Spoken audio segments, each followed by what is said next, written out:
The space between phone calls began to stretch like a piece of old elastic, slowly, imperceptibly, until the snapping sound of final separation was deafening. I am Rosa, 76, and for 50 years, the rhythm of my life was the dependable, predictable sound of Elisa's voice on the other end of the line.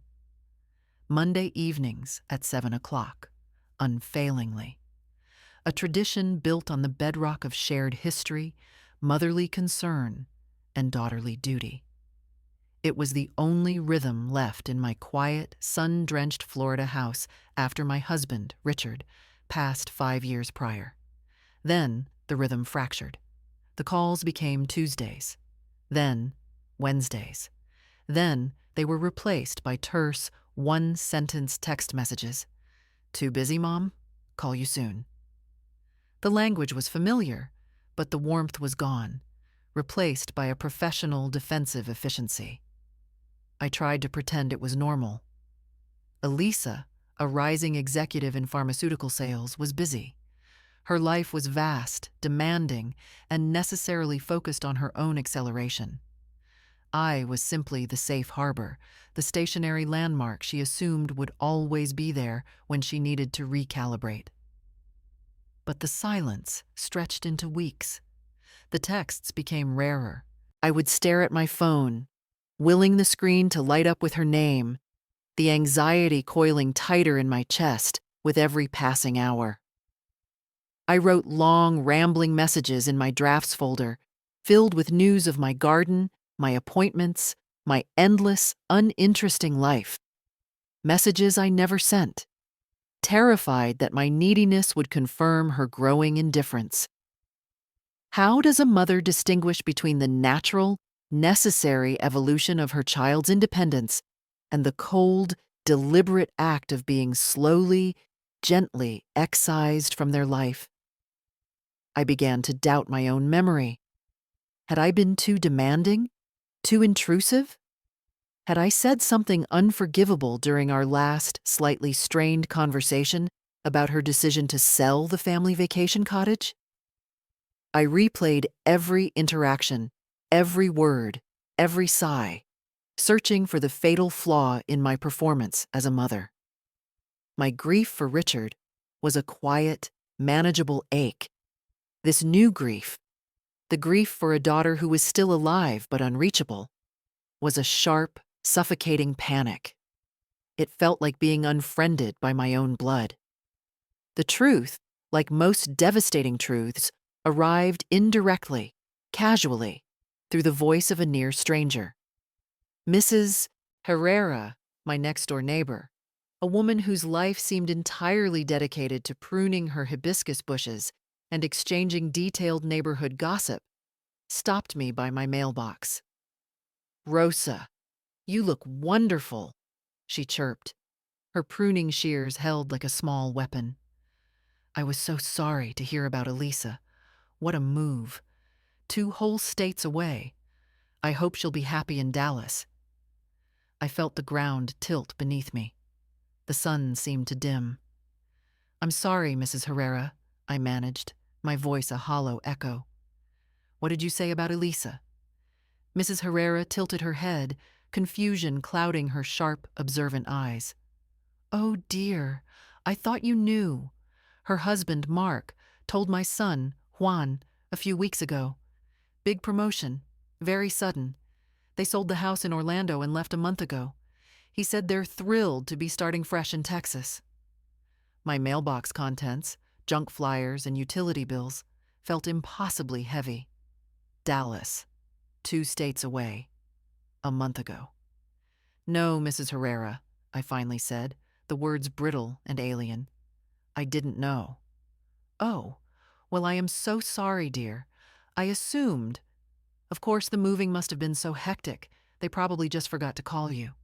She offered a clumsy, sympathetic pat to my arm and retreated quickly, sensing the seismic shift in the air. I stood there, the Florida heat pressing down, feeling an Arctic cold deep within my bones. Not a text, not a warning, not a goodbye. My only child, The person I had dedicated my entire adult existence to raising, nurturing, and supporting, had executed a geographical and therefore emotional exile without so much as a note. It wasn't that she had moved, it was the choice of silence surrounding the move. The deliberate decision that her life transition, the sale of a house, the change of an entire state, was less important than the 20-second text required to inform her mother. I walked back into my silent house, the phone heavy and useless in my hand. I didn't rage. I didn't weep. I felt a profound, unnerving emptiness, the terrifying realization that the one person whose love I considered immutable had deemed me structurally irrelevant to her life plan. What does it mean when the one person you poured 50 years of your soul into can cut you off with the simplicity of changing a postal code? The subsequent week was the hardest of my life. It was a grief far more complex than widowhood. When Richard died, the love remained whole, simply transformed by his absence. With Elisa, the love felt betrayed, broken into sharp, unusable fragments. I did not call her. I knew the conversation would be excruciating, her defensive apologies. "It was so sudden, Mom, I didn't want to worry you," only confirming the lie that her time was more valuable than my truth. I needed to move, physically, mentally. I could not stay suspended in the paralyzing weight. I found my escape in the community college catalog, a thick, glossy booklet that had been sitting unopened on my kitchen counter for months. It was a lifeline thrown across the abyss of my loneliness. I wasn't looking for a purpose. I was looking for a distraction, a way to occupy the terrifying vacancy of my days. I flipped past the retirement planning and the digital photography courses. My eyes stopped on a listing: Introduction to Spanish Literature and Culture. A sudden, sharp memory. My mother, Elena, reciting Federico Garcia Lorca in her small, melodic voice as she kneaded bread. A language, a culture I had always admired, but never had the time to fully embrace, always prioritizing the pragmatic necessities of my American life and motherhood. I enrolled the next morning. It was free for seniors, and the sheer audacity of starting a complex academic pursuit at 76 felt like a defiant act of self-resurrection. The classroom was a small, air-conditioned world far removed from my grief. It was filled with a diverse collection of students, young, bright-eyed undergraduates trying to fulfill language requirements, and a handful of white-haired seniors similarly searching for engagement. My professor, Dr. Ramos, was a formidable woman in her late 40s, demanding and brilliant.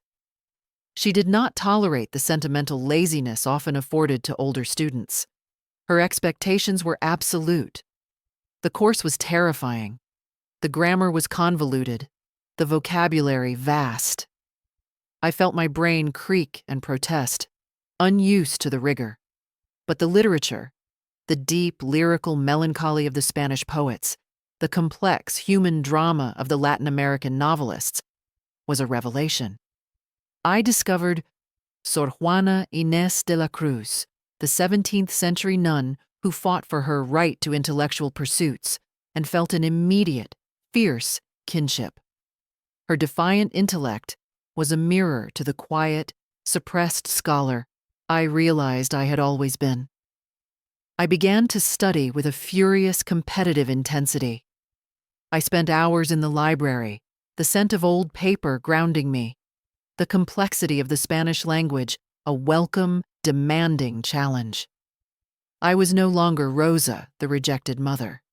I was Rosa, the scholar, grappling with existential questions posed in an elegant, foreign tongue. If you spent decades making yourself small to fit into the expected roles, does the discovery of your own intellectual complexity feel like an act of betrayal against your former self? My internal emotional landscape became turbulent, a roller coaster fueled by the contrast between the cold isolation of my home life and the exhilarating mental workout of the classroom. I was consumed by the tragedy of La Casa de Bernarda Alba one moment, and paralyzed by the memory of Elisa's silence the next. Despair and hope wrestled constantly, leaving me perpetually exhausted, yet strangely alive. I met Victor, a fellow senior student, during an intense library session. He was a quiet, retired civil engineer, struggling valiantly with subjunctive verbs. He was kind, patient, and saw me only as a peer, a fellow student with a shared appreciation for the beautiful difficulty of the Spanish language. We started meeting for coffee, discussing our translations and the agonizing complexity of Borges's short stories. "You have a real gift for the language, Rosa," Victor said one afternoon, looking at my meticulously annotated textbook. "It's like you waited your whole life to find it." His validation, earned through shared academic struggle, felt infinitely more valuable than any superficial approval from my distant daughter. My life began to restructure itself around the course, around Victor, around my newfound intellectual passion. The Monday 7 o'clock hour, once reserved for the painful wait, was now dedicated to conjugating irregular verbs and analyzing literary themes. I graduated the course with an A triumph I celebrated with Victor over a celebratory bottle of inexpensive cava.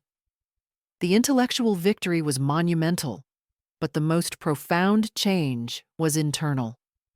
I had built a new foundation for my life, one that did not rely on the fragile scaffolding of someone else's affection. The community college, recognizing my dedication and fluency, approached me with an unexpected proposition. They needed volunteer bilingual tutors for children in the evening literacy program. The shift was terrifying.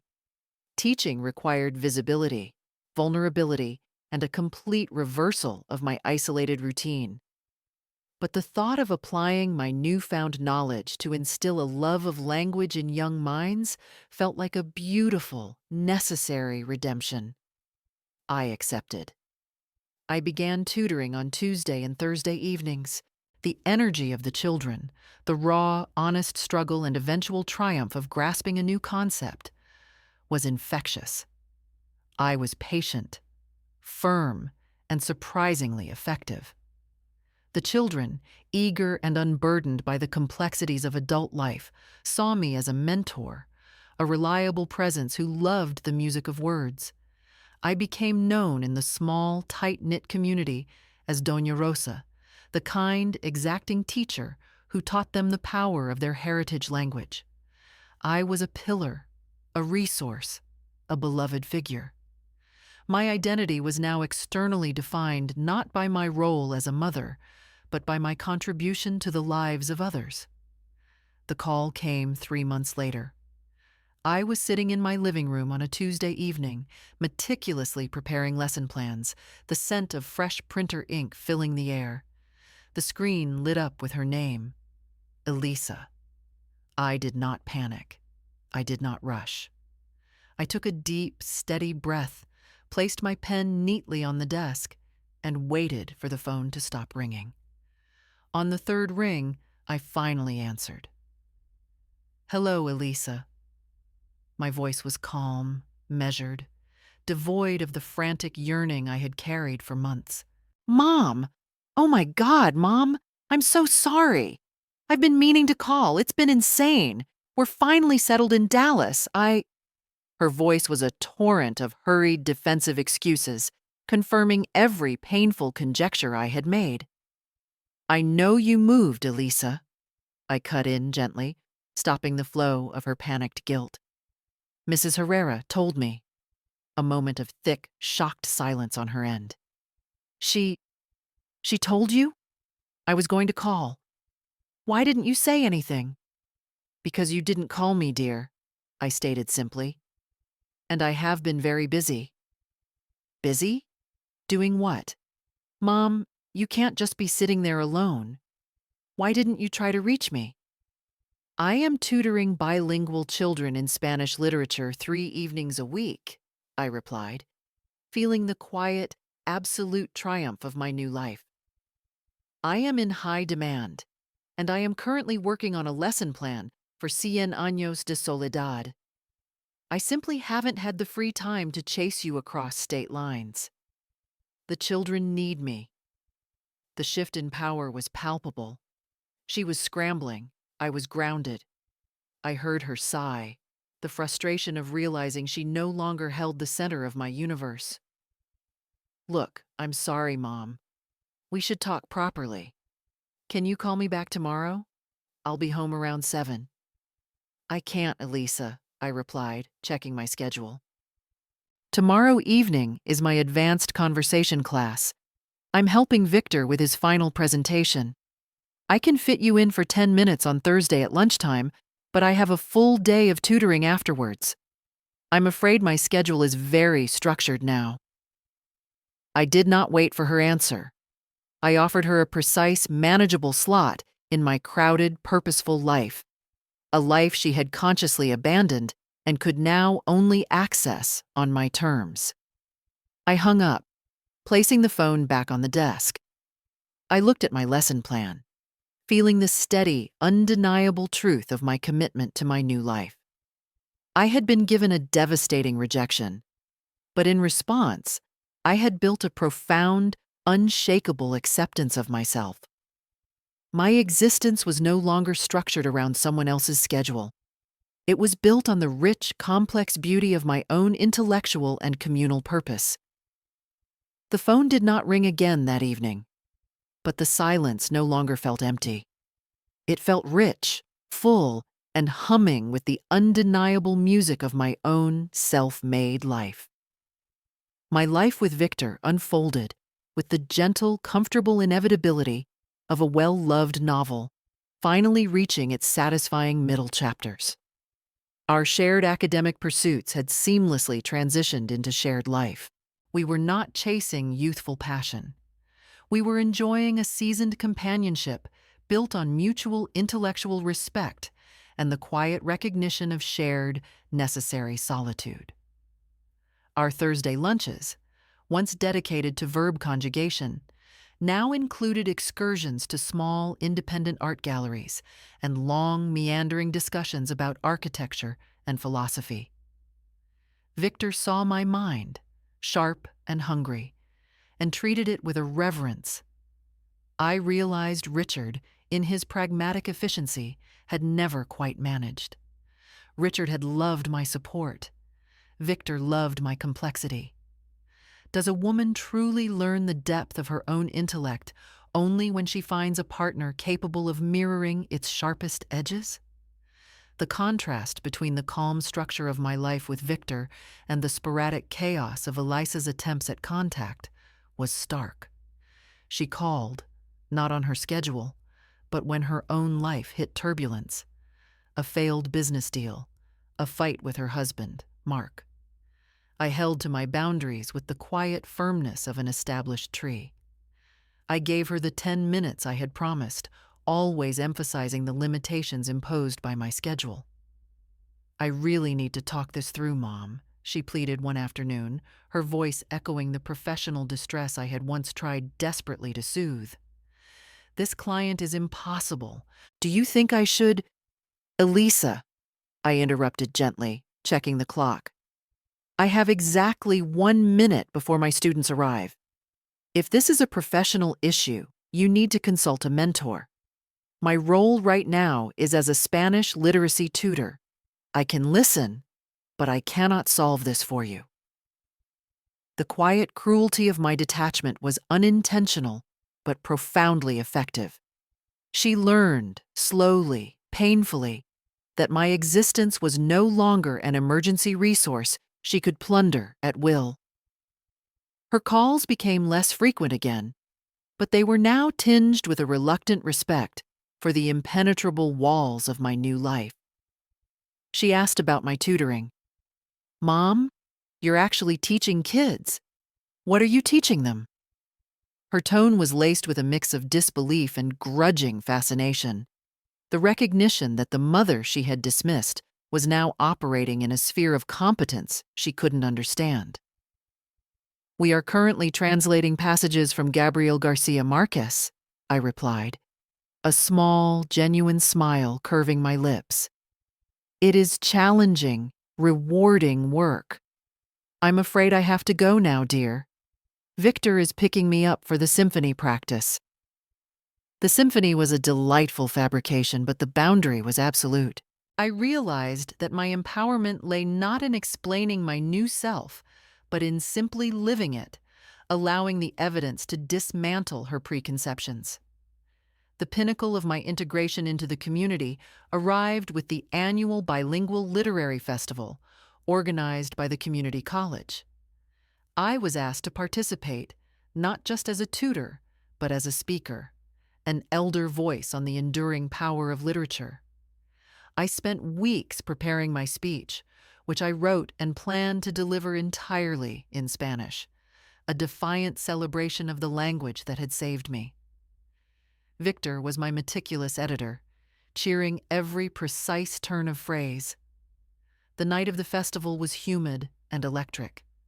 The auditorium was packed with students, professors, and members of the local Hispanic community. I saw Mrs. Herrera and her son, Juan, seated near the front, their expressions a mixture of pride and shock. I walked onto the stage, the bright spotlights momentarily blinding me. I looked out at the audience, feeling the sheer weight of their expectant attention. I was not Rosa, the lonely widow. I was Rosa, the scholar, about to command their attention with the force of my intellect. My speech was not about grammar, it was about redemption. I spoke of Sor Juana, the necessity of intellectual pursuit, and the power of finding one's authentic voice in the language of poetry. I spoke of the dignity of learning, regardless of age, and the profound, transformative joy of realizing that one's purpose is not assigned, but discovered. As I spoke in the fluid, lyrical Spanish I had mastered, I felt an almost physical transfer of energy from the audience. My voice was strong, my delivery rhythmic. I was fully visible, fully present, completely alive. When I finished, the applause was deafening, a visceral recognition of the journey I had undertaken. I bowed, tears stinging my eyes, not of sadness, but of overwhelming, earned validation. After the festival, during the crowded reception, Victor approached me, his eyes alight with pride. "Rosa," he murmured, taking my hand. "That was magnificent. You were magnificent. The passion you brought to those words. It was the truth, wasn't it?" "It was the absolute truth, Victor," I replied, squeezing his hand. My life began when I chose to speak my own language. It was then I saw them, Elisa and Mark, standing near the back of the auditorium, looking entirely out of place, dressed in the professional armor of their corporate world. They hadn't told me they were coming. They had flown in, I realized, not out of remorse, but out of curiosity. The irresistible need to witness the spectacle of the mother who had dared to become interesting. Elisa approached me slowly, her usual professional veneer cracked by confusion. "Mom," she said, her voice barely above a whisper. I flew in from Dallas for this. I saw the flyer at the college. I didn't realize you were so serious about the tutoring." She paused, then gestured vaguely towards the crowd, still buzzing with my speech. "You spoke beautiful Spanish. I didn't know you could do that." I looked at my daughter, seeing the genuine, if selfish, astonishment in her eyes. The complex betrayal was still there, but now it was overshadowed by a new emotion: longing. She was longing not for the support she had lost, but for the connection to the vibrant, complex woman she had just witnessed on stage. "Thank you, Elisa," I said. offering her a slight, polite smile. Yes, I am quite serious about it. It requires dedication. She fumbled for words, clearly wanting to apologize, to explain, to retrieve the intimacy she had discarded. Mom, can we talk tomorrow? I have the whole day free. We can spend the day together. I paused, looking past her to Victor, who was watching us with calm, knowing patience. Then I looked back at Elisa, the final, absolute boundary forming in my mind. I can't, dear, I replied, my voice gentle but final. Victor and I have an early morning commitment.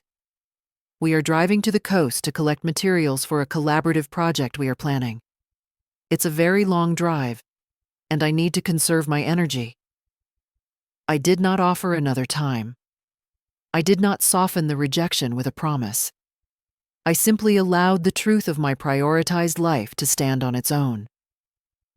I turned from her, the brief, difficult confrontation over, and walked directly toward Victor. I took his arm, feeling the solid, dependable strength of his presence. Ready, scholar? He murmured, leaning close. Ready, my dear, I replied, my heart full. As we walked away, I felt Elisa's gaze burning into my back, a gaze filled with disappointment. Yes, but also a deep, necessary hope that the remarkable woman she had just met might still, eventually, have room for her. But the time and the terms were entirely mine.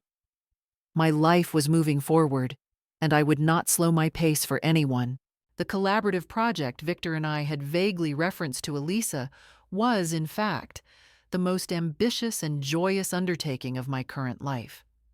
Creating a bilingual anthology of local Floridian voices, interwoven with the classic Spanish poetry that had been my saving grace. It was a project that demanded immense focus, intellectual rigor, and daily collaboration. Precisely the kind of demanding, purposeful work that solidified our relationship beyond mere companionship.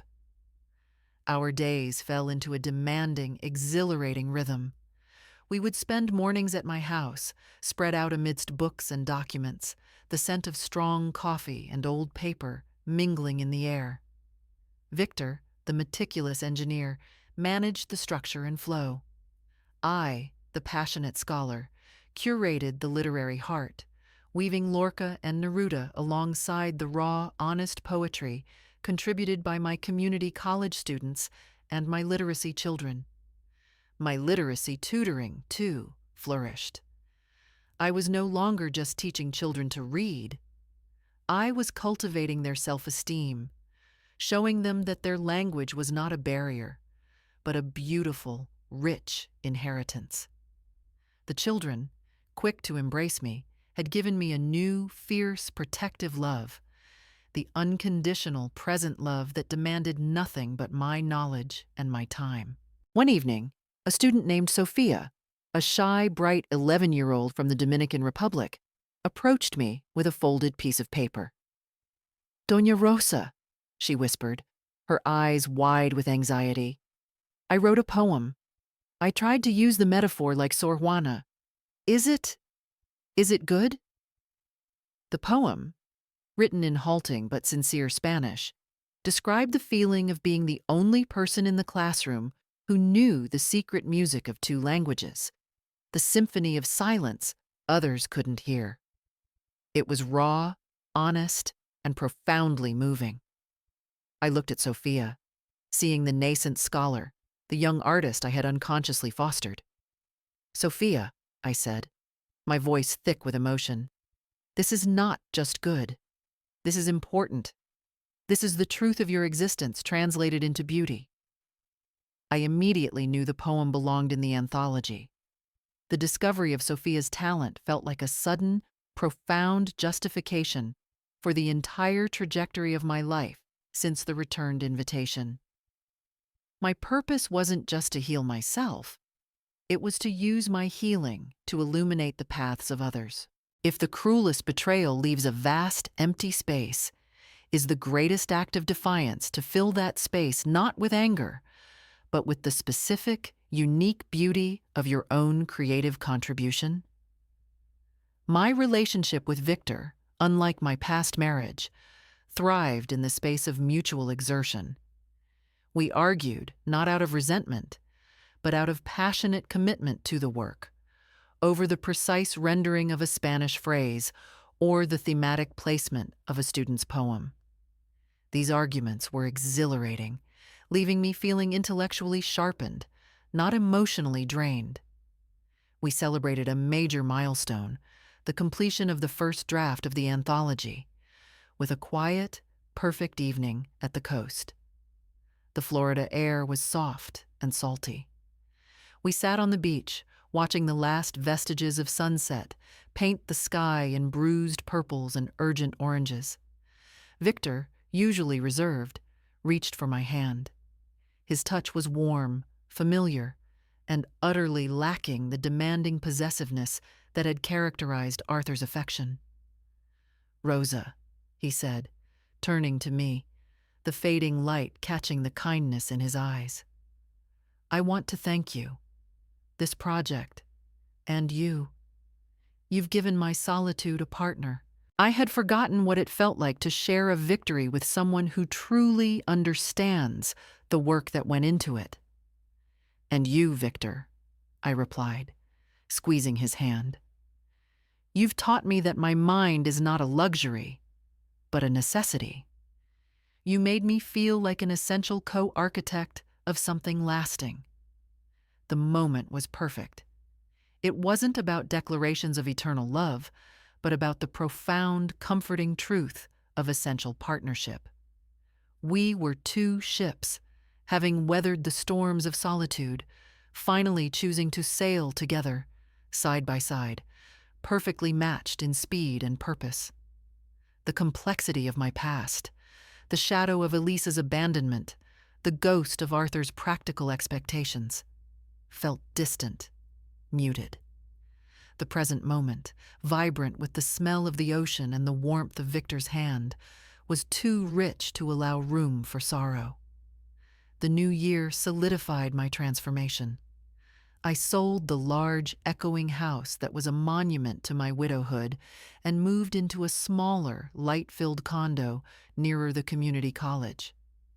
It was a space designed entirely for my new life. A large study, a smaller kitchen, and a balcony overlooking a small park where I could read without interruption. The move was a final, cathartic act of self-possession. Elisa called, concerned about the logistics and her potential future inheritance. "Mom, are you sure about this? That house was an asset. It's too small for us to visit." "Elisa," I interrupted, packing a box of my Spanish textbooks. "The house was a memory. This is a future. And you are welcome to visit any time, provided you call at least a week ahead and respect my work schedule. I'm afraid I have to go now. Victor is here to help with the heavy boxes." I hung up, feeling no guilt, only the peaceful satisfaction of managing my life with unflinching clarity. The new apartment became the hub of my new existence. Sophia and several of the other children visited for tutoring sessions, their energy filling the space with hopeful noise. Victor and I worked on the anthology, moving closer to publication. I realized I was happier than I had ever been. I had traded the demanding, conditional love of my original family for the quiet, sustaining respect of my chosen family. Victor, the Silver Scholar, Sophia, the young poet, and the community of students who had become my intellectual heirs. My life was no longer an aftermath. It was a flourishing garden, meticulously pruned and tended by my own hands.